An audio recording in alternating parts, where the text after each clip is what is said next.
Welcome to Spilling the Tea at Pansophia. I am your host, Chelsea Emma, and this is our guests. We have Kimmy, Emily Worland, and Mrs. Epps. Yeah. And today we'll be talking about their upcoming play, Killer Education. Wrote and directed by Emily Worland, of course, because she's a fabulous woman. I have to add that in. But yes. Okay, this question's for both of you, Emily and Kimmy. What made you guys start doing theater? Well, I started doing theater because I enjoy getting to play other people, and getting to know somebody else and sort of become that person. Personally, I started doing theater because I like expressing myself with acting and trying to be someone else who I'm not and trying to perform and stuff. So I want to be famous. I want to be an actress. Sounds like a nice dream. Yeah, nice dream. Okay. Emily, what made you decide to be the director of the play? Well, I wrote it, so I wanted to have I wanted to be involved in the creative decisions for the play. So that's why I directed it. How did you come up with the idea to write it? That's actually really funny. So me and my friend, we were sitting in our theater arts class, and we were talking about, well, what if we wrote our own show? And my friend was like, well, you should write it. And I said, yeah. And so we just sort of brainstormed ideas, and I eventually got the basic plot, and then I went home and I started writing it. Sounds great. I could never. Do what you guys do. I'm terrible at writing. Okay, These questions also for the both of you guys. What do you think is the hardest part of doing a play? Definitely like remembering the lines and trying to act as your characters like descripted.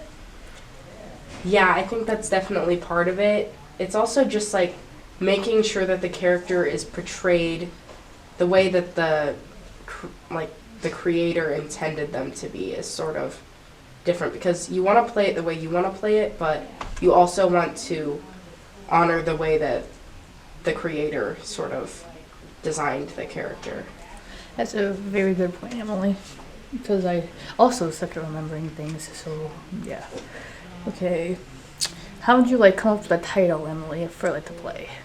Well, I thought it's a murder mystery at a school, and I thought killer, that could be a double meaning, so I took it and I made Killer Education. Yeah, makes about sense. Good point. Okay, this is for all three of you guys. What do you guys think of the purpose of your guys' plays? That's a really good question. I think the overall message is to show that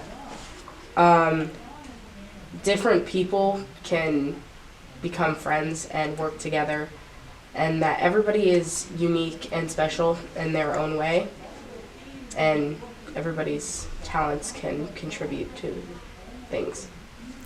This is kind of hard.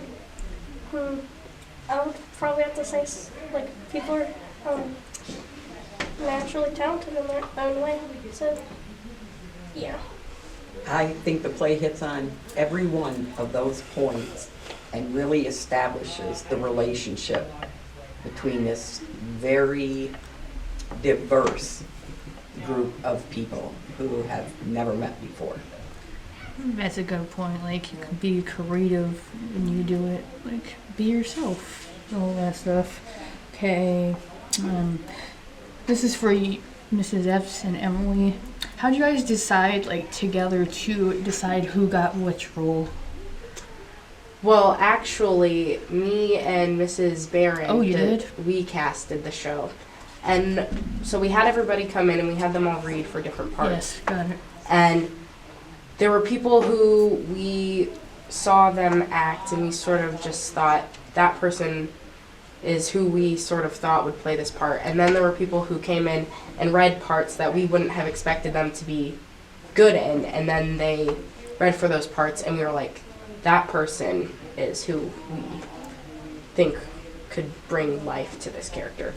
And there were a lot of things that contributed to it, like who wanted a bigger part, who wanted a smaller part, but it was mostly just who we felt would bring justice to those characters. That's a very good point. Okay. It is. Okay, Mrs. Epps, how did you become the lead of the PTO? Oh. We drew straws and I got the short one. Really? So, no. Okay, good. Some teachers previously recruited myself and basically what is still the core of the PTO in and said, would you guys come in and help us? And the next thing we knew, we were in charge. It's all a blur, but that's pretty much how I became president of the PTO.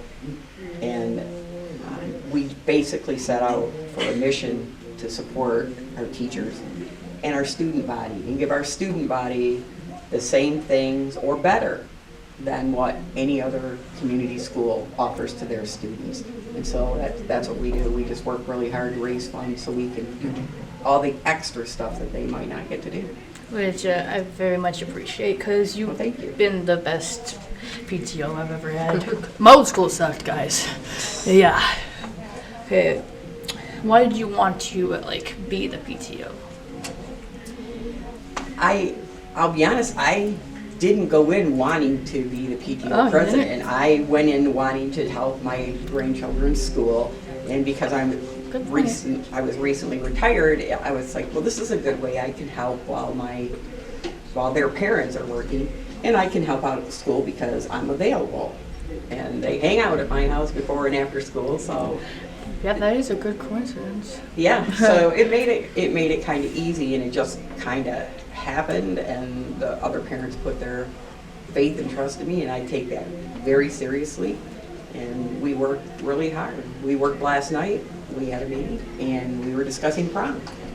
And made a yeah. decision on prom. So those are the things, that's one of the huge things that we support is prom. And so we'll be announcing this week that we do have the theme and we're ready to roll forward with prom. That's awesome, Mrs. Epps. How did you decide to have a dinner before the play? We liked the idea of dinner theater. It's kind of fun when we use Tibbetts, it's really expensive, but you couldn't do a dinner theater. Yeah. And having a dinner theater gets people communicating and congregating prior to the play, and then you get this murder mystery to go along with it. So we thought we can work with Miss Sherry and Miss Barron, and we can put on a dinner theater, and the students will all be fed prior to, and then they'll do this great show. And it's just kind of a bonus to bring people in, to get them there. And we're actually building a full stage at the end of the gym, so at the north end of the gym. So it'll be different. We'll see how it works. Sounds awesome. I should really attend one of these because sounds awesome. You should. This is our Yep. first one that we're doing like this. So Oh yeah, never heard of it this way. Okay, how did you fund the dinner? well, we're hoping for enough ticket sales to Yeah. fund the dinner, but Emily came and asked the PTO to help support it. And the PTO is helping to support it. PTO parents are working with Miss Sherry to do the buffet dinner and set it up and take it down. So there's a lot of families that are involved pulling it together. And then some donors that we got that said, oh, we'll donate $100 or whatever. And then that's how we're supporting it, and the school is supporting it, so. That's actually awesome. Thank you for our donors, by the way. We appreciate you really well. We do. Yes, we do. Yes. How do you guys how are you guys building the stage? We're using pipe and drape Mhm. and literally setting up curtain legs, and they'll be staggered back. We have drops that we're using, and we also have a riser and a door set that will be on the riser, so that there's a scene where they go in and out of a door. Mhm. It'll all be there. Part of it takes place in classrooms, some of it is outside, so I think it'll be interesting to see. It'll be literally set up with curtains, like a stage, Mhm. and then there'll be all sorts of props and items to make you see the picture that they're trying to portray, where they're at and what they're doing. Sounds awesome. Okay.